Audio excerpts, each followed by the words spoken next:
livro da Bíblia, Gênesis capítulo 40. Gênesis capítulo 40. Hoje nós vamos falar um pouco sobre a história de um dos personagens muito importantes da palavra do Senhor, que é José. E nós vamos tirar lindas lições nessa noite. Hoje o título da mensagem é: porventura, não pertencem a Deus todas as interpretações?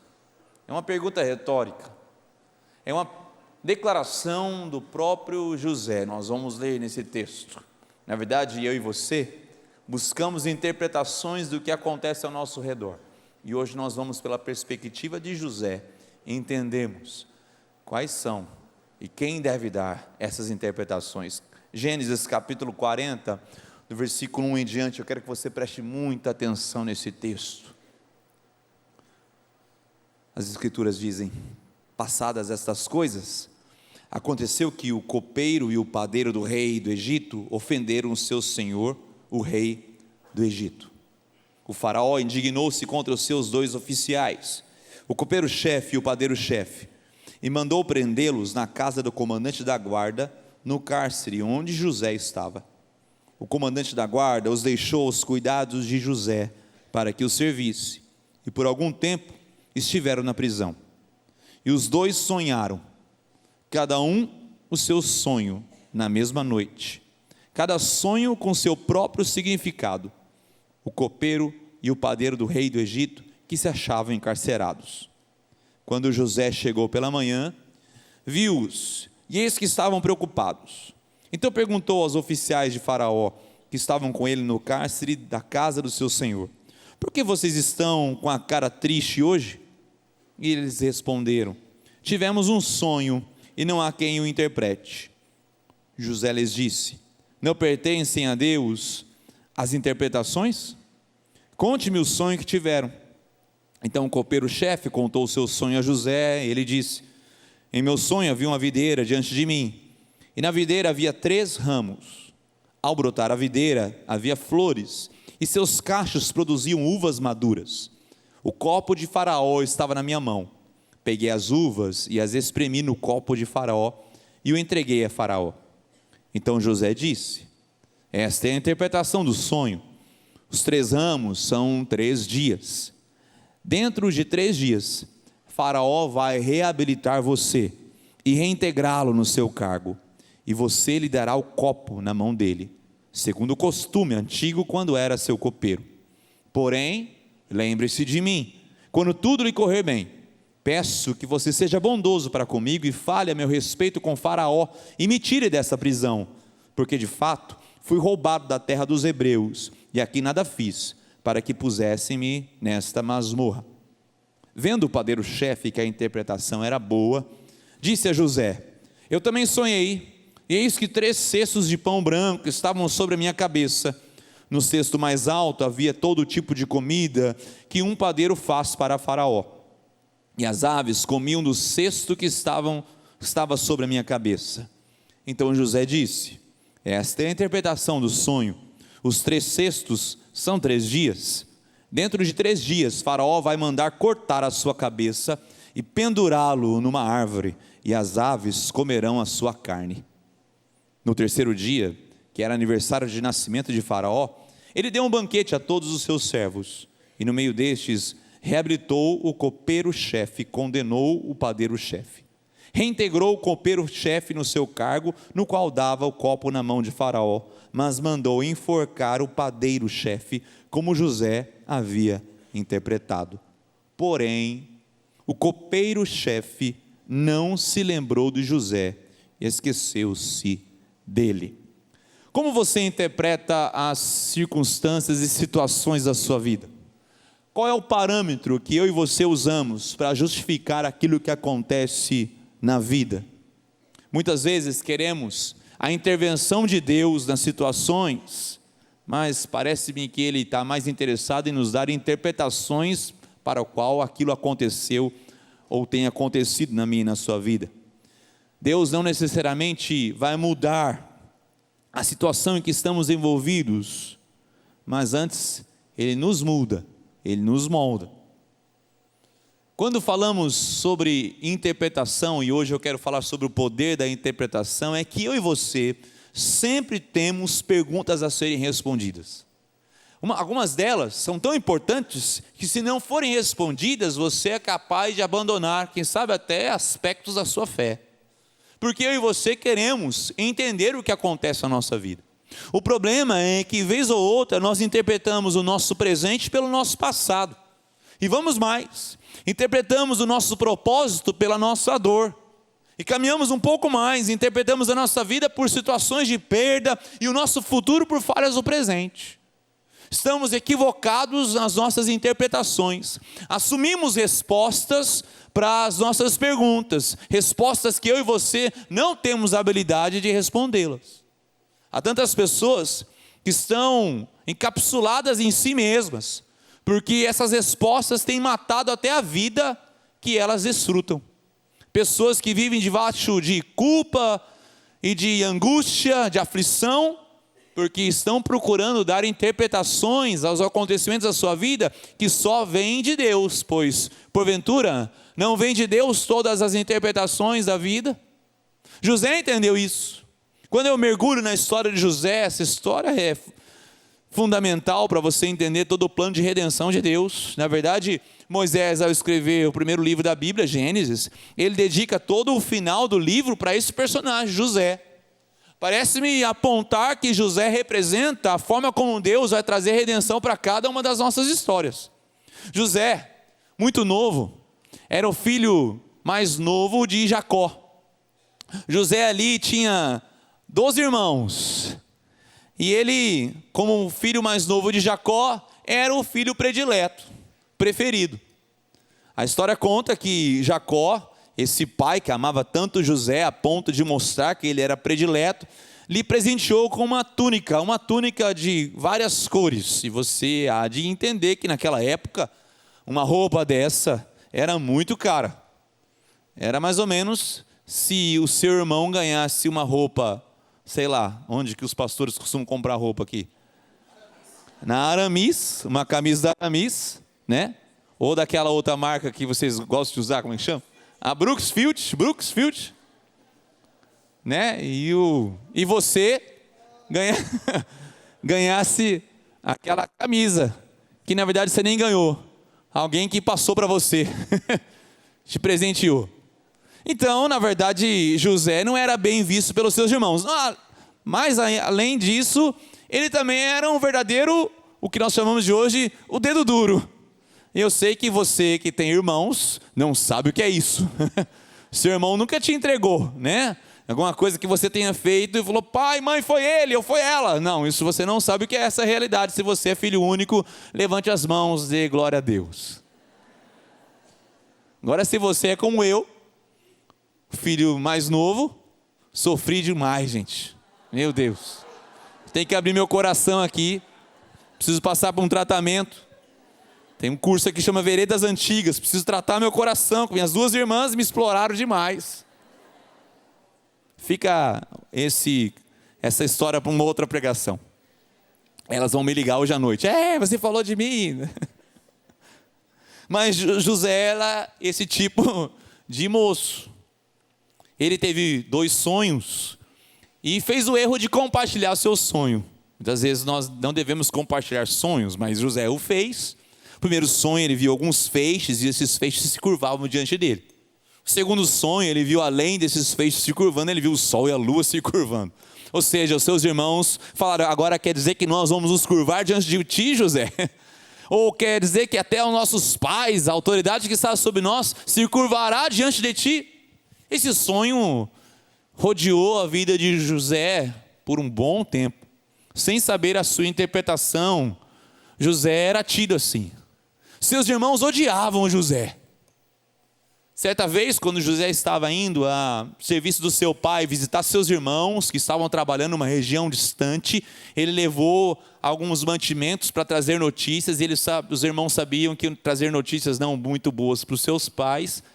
Eles viram de longe e disseram, lá vem aquele tal sonhador. Lá vem aquele garoto predileto, o filhinho do papai, com a sua túnica colorida. Lá vem aquele que sonha e que quer ser rei sobre nós. Então, guiados por raiva, ódio, eles pensaram em matar José. Até que um deles falou assim: não, que esse sangue não caia sobre as nossas mãos. Então eles colocaram num poço seco, para que pudessem ter um pensamento do que fazer com José. Quando eles viram uma comitiva passando que negociava escravos e vender o seu próprio irmão como escravo. O texto bíblico diz que eles pegaram aquela túnica linda, colorida, e a mancharam com sangue de um cordeiro, de um animal, para apresentar para o seu pai. E Jacó chorou a morte de um filho que ele achava que havia sido morto por uma fera no campo. A história continua. José vai para o Egito e é vendido como escravo. Mas de alguma forma Deus começa a tratar o coração de José. José, ele foi vendido para um homem chamado Potifar. E José havia sobre ele, e o texto mostra em vários versículos que Deus estava com ele, mesmo no meio da adversidade. Deus estava com ele, e havia um espírito de excelência sobre José. Olhe para mim, as dificuldades que eu e você enfrentamos na vida não são desculpa para que eu e você não façamos tudo com excelência. Você pode dizer amém para isso? Não. Você falou amém. Então, não use das dificuldades como justificativas para fazer mal feito. José, ele fazia tudo com excelência, tanto é que Potifar, de um escravo, colocou como superintendente da sua própria casa. Ele geria a casa, ele geria as finanças de Potifar. Certa vez, a esposa de Potifar colocou os olhos em José. José tinha sido vendido com 17 anos de idade. Ele era um garoto novo, bonito, boa praça. Quando aquela mulher viu José, e por várias tentativas tentou deitar-se com José, até que teve uma vez em que ela, forçando José, ele se lançou dos braços dela correndo, saiu sem suas roupas, e ela, naquele desespero, gritou e acusou José de assédio sexual. Seu dono, proprietário, Potifar, mesmo indignado com aquela situação, o colocou preso. José, novamente injustiçado. Primeiro, vendido pelos seus irmãos como escravo. Segundo, agora sendo condenado por algo que ele não tinha cometido. Ele estava na prisão. Então chegamos nesse momento. José na prisão de novo, faz tudo com excelência. Sobre a vida de José repousava a mão do Senhor. E de escravo, de prisioneiro, ele sai para também um encarregado do cárcere. Diz o texto que o carcereiro colocava as chaves na mão de José, porque havia sobre ele um espírito de excelência. E ele cuidava da prisão, apesar de não ter sua liberdade. Cuidava da prisão. Eis que, por providência divina, quem vai àquela prisão são 2 oficiais do próprio faraó. 2 homens que trabalhavam do lado, no dia a dia com o faraó. Um responsável pela comida, o padeiro, o chefe, e o outro responsável por toda a bebida, o copeiro, o chefe. Eram 2 homens de confiança daquele rei. Eram homens que levavam comida à mesa do homem mais poderoso que havia na face da terra até então. Egito, faraó. Eles morriam de medo de serem envenenados por comida ou bebida. Então havia uma pessoa responsável para isso. O texto não conta, mas aconteceu alguma coisa naquele dia. Quem sabe o padeiro fez um pão, estava duro. Quem sabe o copeiro serviu um vinho estragado. Só sei que eles foram parar na prisão. E aonde? Na mesma cela de José. Deus começa a trabalhar a roda da engrenagem da providência divina. Quando você e eu menos esperamos, Deus traz algo para resgatar a nossa vida das circunstâncias que estamos vivendo. José, muito fiel ao Senhor, ele começa ali a sua primeira jornada. O primeiro desafio de José era interpretar sonhos. O primeiro sonho que ele interpreta não é o seu próprio sonho. É um sonho de 2 homens, o copeiro e o padeiro. O texto diz que José, chegando naquela prisão mais um dia, ele vê que aqueles 2 homens estavam tristes.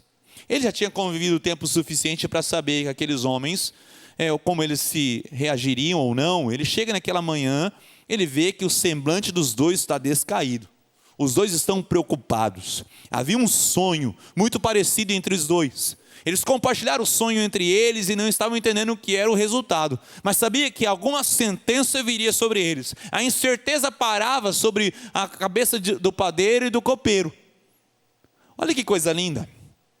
José, apesar de toda a dificuldade e diversidade que ele vivia, ele foi capaz de apresentar empatia em meio ao sofrimento alheio. Ele diz no versículo 7, por que tendes hoje triste o teu semblante? Por que você está triste? Sabe que muitas vezes a forma como você e eu interpretamos os acontecimentos da nossa vida nos embrutece, nos entristece, nos faz ficarmos tão aflitos que a resposta é esse embrutecimento. Você já viu pessoas que quase não dão risada, não sorriem para você? Tem pessoas, eu acho que não acontece com você, mas você entra no elevador do seu prédio, você fala bom dia, a pessoa...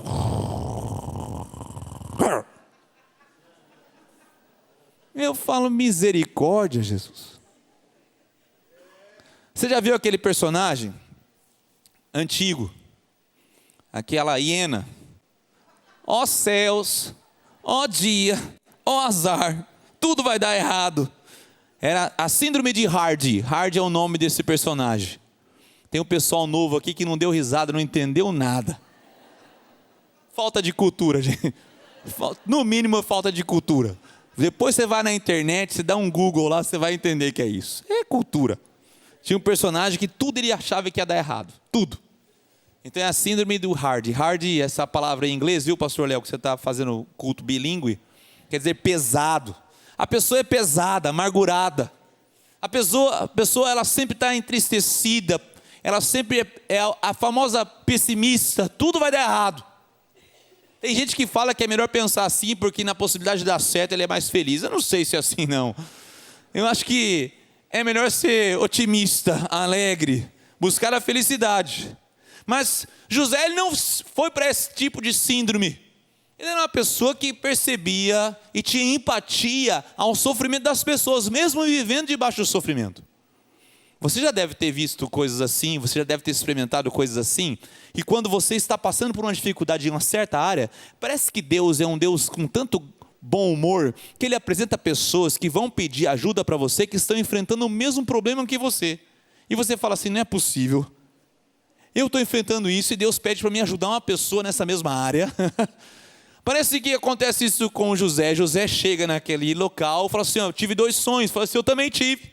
E até hoje não foi interpretado. Pelo contrário, parece que os meus sonhos eram devaneios que eu tinha na minha mente. Porque nada, absolutamente nada daquilo tem sido concretizado na minha vida. Eu vi feixes se curvando, eu vi o sol e a luz se curvando. E na verdade só eu que me curvo para as situações da vida. Mas José não escolheu ser pesado, ser angustiado. Ele escolheu empatia. Por que vocês estão tristes hoje? Porque nós tivemos sonhos. Então me conte os sonhos. E ele faz uma declaração linda que tem que nortear a minha e a sua vida. Porventura, não vem de Deus todas as interpretações? Ele não carrega isso para ele. Ele não chama responsabilidade para ele. Na verdade, ele entendia que ele não podia manipular de forma nenhuma as interpretações da vida. Que ele tinha que buscar em Deus o que Deus haveria de falar sobre aquela situação. O copeiro, 3 ramos, 3 dias, uvas, voltar a servir Faraó, salvação. Esse homem, o copeiro, confiou na interpretação, na mensagem de José, mesmo sem saber o resultado. Agora o texto continua de que o padeiro, ao ouvir que a interpretação era boa, contou o seu sonho também para José. Quem sabe o padeiro é aquela pessoa mais resistente. Deixa eu ver, uma interpretação boa, opa, eu quero isso também. Aqui não acontece na igreja, mas tem algumas pessoas que vão de profeta em profeta, sabe? Aqui não.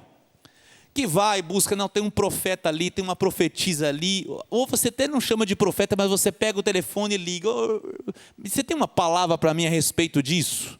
Não aqui na igreja central, tá? Eu tenho certeza que não acontece isso. E quando a interpretação é boa, daí faz fila.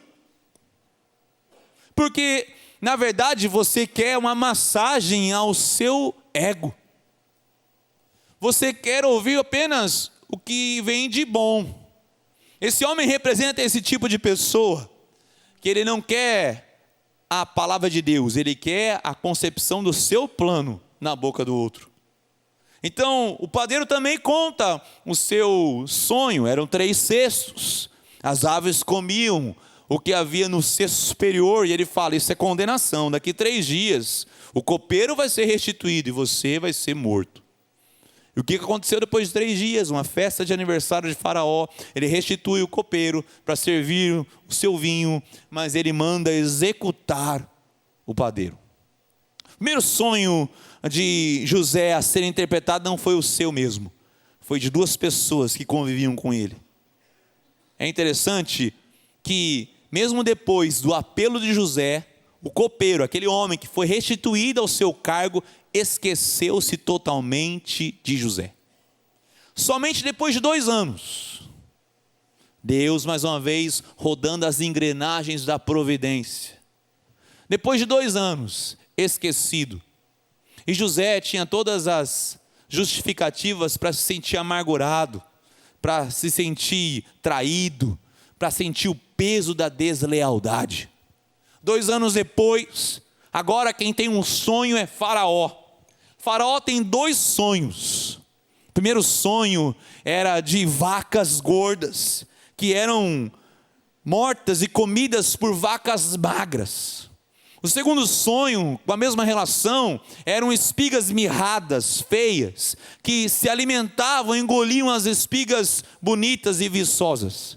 Ele chama todos os magos do reino do Egito para interpretar, e ninguém foi capaz de trazer uma interpretação, até que aquele homem que havia esquecido de José, parece ser lembrado. Agora eu me lembro, senhor Faraó, há um homem, um judeu, na prisão. Quando aconteceu comigo e com o padeiro, ele contou exatamente o nosso sonho, e exatamente o que ele interpretou veio a acontecer. Eu fui restituído, e o padeiro veio a ser condenado à morte. Faraó, já angustiado, porque ele sabia que aquele sonho trazia um peso na sua vida, ele manda chamar José. José, ele faz a barba, o cabelo, coloca uma roupa bonita nele, ele se apresenta a Faraó, e Faraó o desafia. Disseram que você é um interpretador de sonhos, e no versículo 6 ele fala, isso não está em mim, Faraó. No capítulo 41 ele fala, mas Deus dará resposta a Faraó. Olha só que coisa linda, mais uma vez, é a mesma declaração, porventura não vem de Deus todas as interpretações da vida. É como se ele dissesse, quem sou eu para trazer a interpretação do que acontece na vida de alguém, ou na minha própria vida, mas Deus trará respostas. Então Faraó conta os 2 sonhos, e ali eu vejo que, mais uma vez, José não escolheu interpretar a sua vida, ele soube aguardar em Deus. Demorou-se aqui 13 anos para que Faraó tivesse esse sonho. José estava com 30 anos de idade, ele foi vendido aos 17 anos, 13 anos depois de esquecimento, de amargura, de injustiça, de ser vendido como escravo, de ser enganado, agora preso, esquecido por quem ele mais ajudou. E sabe que existem pessoas que vão passando o tempo e elas vão, na verdade, experimentando algo tão ruim em suas vidas, vão experimentando essa amargura, uma amargura que vira culpa, quem sabe culpa em si mesmo, ou culpar os outros por aquela situação. José, ele tinha todas essas justificativas para fazer isso. Há um livro de Paul Tournier, um médico cristão suíço, chamado Culpa e Graça. Ele escreve a seguinte frase: culpa reprimida dá lugar à resposta agressiva. Muitas vezes nós trazemos interpretações para o que aconteceu na nossa vida e culpamos as pessoas ou nos culpamos por isso. E você só vai ver isso quando existe uma resposta tão agressiva. Você já parou para pensar por que eu e você somos agressivos em algumas áreas da vida? A agressividade não é só no falar, a agressividade às vezes é no silêncio. Tem pessoas que são tão agressivas que a sua indiferença dói mais do que as suas palavras. Quem sabe isso seja um sentimento de culpa que carregamos. Nesse mesmo livro, Paul Tournier fala que muitas vezes nós pais somos responsáveis por colocarmos culpa sobre os nossos filhos. Como? Às vezes frases que eu tenho certeza que aqui ninguém falou. Meu filho está aqui do lado, fecha o ouvido aí. Imagina o que vão falar da gente se você fizer isso, meu filho. E nós criamos filhos com medo de não atingir o patamar que nós pais queremos que eles atinjam, com medo de não serem tão bons como nós sonhamos que eles pudessem ser. E nós vamos levando essa culpa, e eles se sentem culpados por não satisfazerem, não o coração de Deus, mas o coração de seus pais. E vamos criando essa culpa em seus corações, e quando eles vão crescendo e nós vamos crescendo, muitas vezes nós somos tão ríspidos com as pessoas porque carregamos a mesma culpa. Ele costuma dizer, Tournier, que muitas vezes os pais não culpados, cheios de culpa e agressividade, não suportam a alegria e o sucesso dos seus filhos, porque carregam essa culpa ainda não resolvida. José não escolheu esse caminho. José, ele tratou a sua vida e tudo que aconteceu na sua história diante de Deus. Tanto é que ele vai a Faraó, ele tem essa disposição, ele foi lembrado por Deus. Ele foi restituído, ele foi lembrado por aquela mente que nunca esquece, a mente do nosso Deus Todo-Poderoso. Diz amém, por favor. Esse Deus, para Faraó era um problema, era um sonho, era um problema, era um enigma, mas para José era uma oportunidade. E eu e você só enxergamos isso como oportunidade se o intérprete da nossa vida for Deus, e somente Ele. José, ele não ousou interpretar a sua vida pelas suas respostas, mas ele entregou tudo isso para Deus. Versículo 14 de Gênesis 41, acompanha a leitura, diz que Faraó mandou chamar José e o fizeram sair às pressas da masmorra.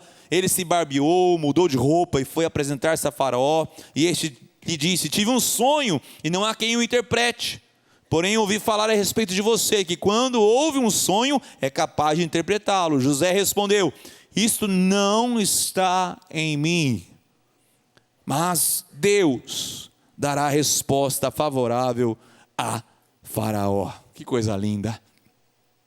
Um homem que se curvava diante da soberania de Deus.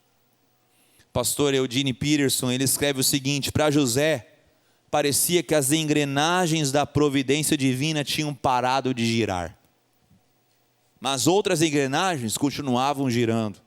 Mesmo que lentamente, elas nunca tinham parado de cumprir a sua função. Preste atenção, mesmo que demore o tempo, mesmo que passe as circunstâncias, Deus continua trabalhando na nossa vida. Deus é esse maestro, é esse arquiteto por excelência que trabalha no nosso coração, mesmo que os nossos olhos não possam ver, mesmo que a circunstância e a dor seja tão latente, mas Deus continua trabalhando no seu coração. Mesmo que o luto não tenha passado, mesmo que a dor não tenha passado, mesmo que essa dor que você experimenta no dia de hoje não tenha sido gerada por você, meu querido, Deus continua a trabalhar no seu coração.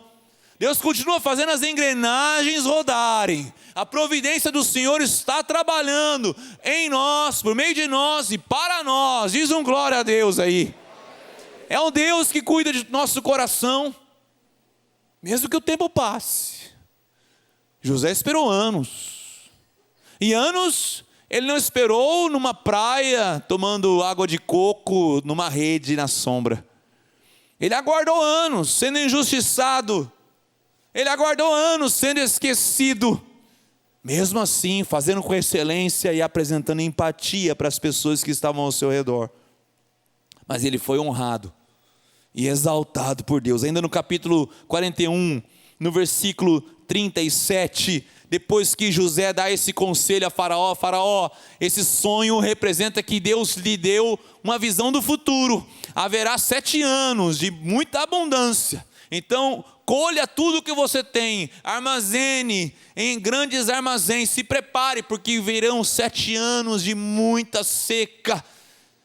Então, Faraó fala o seguinte para José, capítulo 41, versículo 37, o conselho agradou a Faraó e a todos os seus oficiais. Então Faraó perguntou aos seus oficiais, será que poderíamos achar alguém melhor do que José, um homem em que está o Espírito de Deus? Depois Faraó disse a José, visto que Deus revelou tudo isto a você. Quem revelou, meu querido?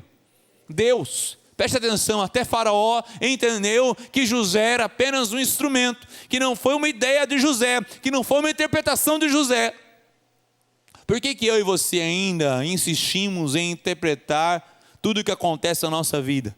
Insistimos em ser o intérprete da nossa vida. Até Faraó reconhece, visto que Deus revelou tudo isso a você, não há ninguém tão ajuizado e sábio como você, José. Você será o administrador da minha casa e todo o meu povo obedecerá a sua palavra. Somente no trono eu serei maior do que você. E Faraó disse mais a José, eis que eu constituo autoridade sobre toda a terra do Egito.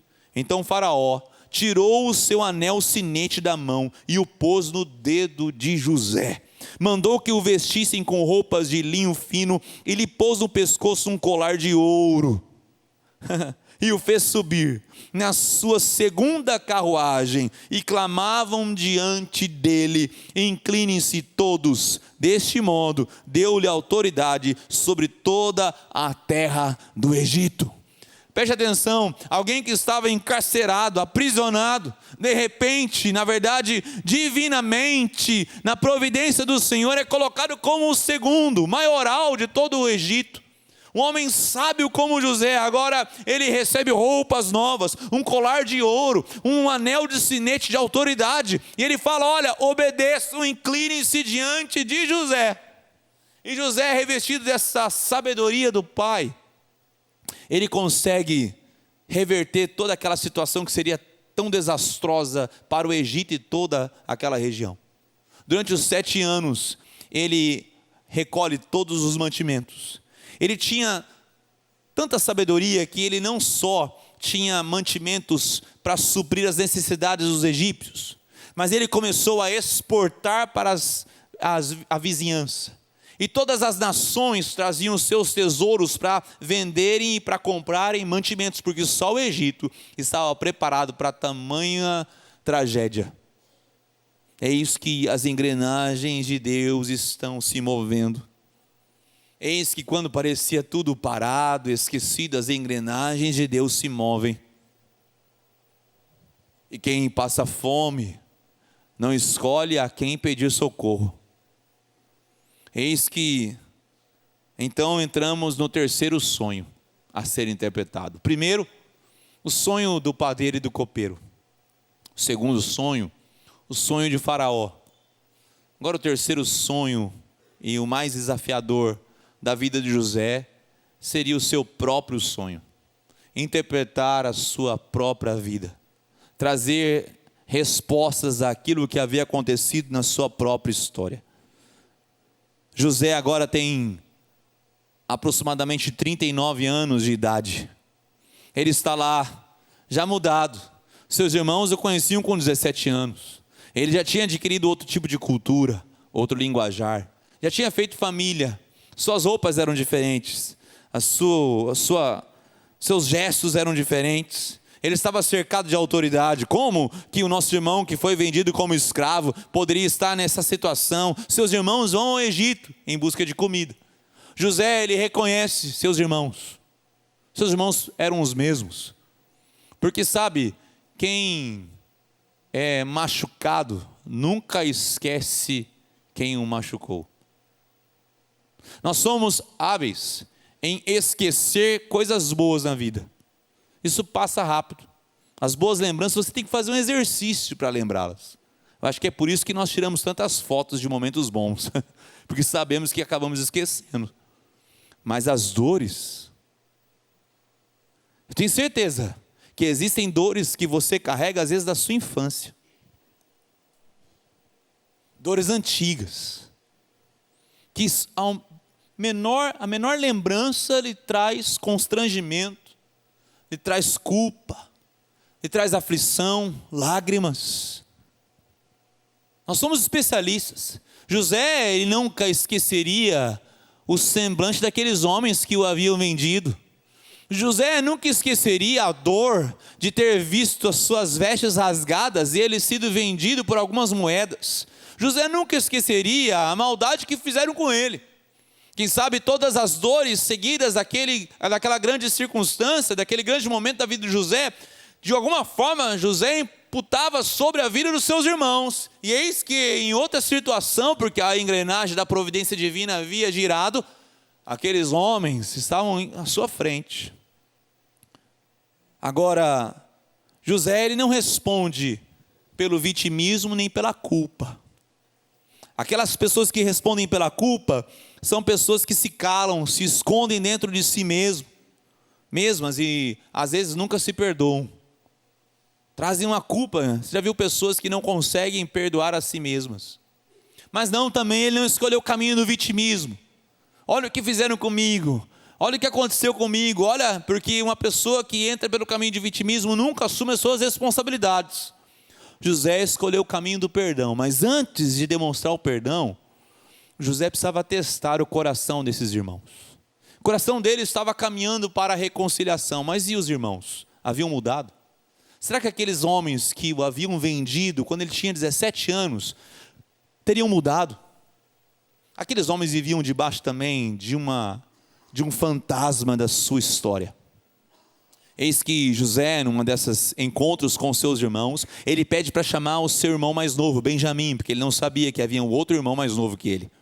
Então eles trazem Benjamim com muito esforço, porque Jacó não queria liberar mais um irmão, porque ele já tinha perdido um filho, e ele não queria liberar o seu filho, mas com uma boa conversa, eles estavam passando fome e precisavam liberar, para que aquele soberano do Egito pudesse liberar comida para eles. Então eles trazem o seu irmão mais novo para o Egito e apresentam: esse é Benjamim. José, ele dá um grande jantar para os seus irmãos e o liberam. E faz um teste.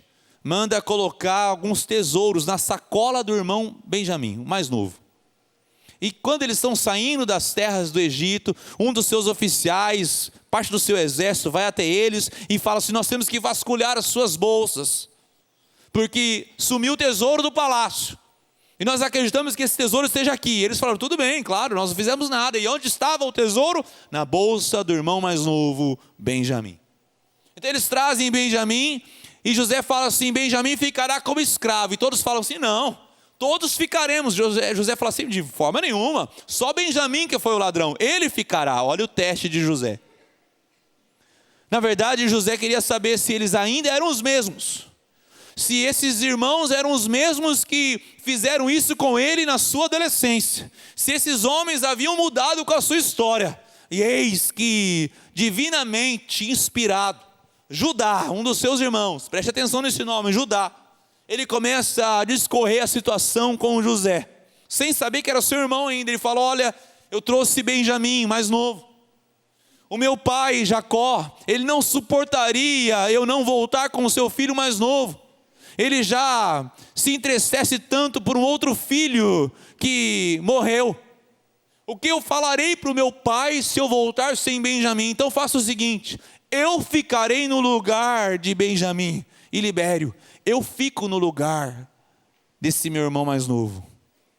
Preste atenção. Judá, ele falou assim: eu posso ser esse substituto. Eu posso me colocar no lugar de Benjamim. É lindo porque texto bíblico e a roda da redenção começa a girar, e mais tarde a raiz de Davi, da tribo de Judá, aquele remanescente, aquele broto que cresce, Jesus Cristo de Nazaré, ele também vem para substituir a minha vida, a minha história, a minha cruz, o meu túmulo. Ele vem para substituir a minha dor, ele vem para substituir todos os meus anseios. Ele também vem e fala assim: eu pago o preço pela sua vida. É Jesus, diz glória a Deus por isso, querido. É Jesus, ele também ali representado de alguma forma, divinamente apontando para o nosso Messias, Jesus Cristo de Nazaré. Judá, então ele se levanta. José, ele tem ali todos os aspectos, ele entende: os meus irmãos mudaram. Então ele pede para que todos os egípcios saiam daquela sala. Ele estava dando um jantar. Então José, num romper de choro, ele se revela aos seus irmãos. Ele fala: eu sou José. Eu sou aquele que vocês venderam. Seus irmãos ficaram apavorados. Presta atenção. Pensaram: se fizemos isso com José, agora que José está revestido de autoridade, ele vai mandar nos matar. Seremos todos condenados. Se José tivesse interpretado a sua vida por ele mesmo, quem sabe ele faria isso. Mandaria enforcar todos. Porque aos nossos olhos, aos olhos de muitos, haveria justiça. Olha o tamanho de injustiça que essa pessoa fez comigo. Ele me maltratou quando eu era criança. Ele me machucou quando eu era jovem. Ou ele ou ela me abandonou. Me deixou sozinho. Me deixou com dívidas. Essa pessoa que está à frente aqui agora, ela não merece misericórdia de acordo com os meus olhos. E eu entendo a legitimidade da sua dor. Eu tenho dores assim também. Eu estou de forma nenhuma tirando a legitimidade da sua dor. O que eu estou te mostrando é que José nos mostra que é capaz, somos capacitados por Deus a clamarmos a Ele que traga a interpretação. Presta atenção.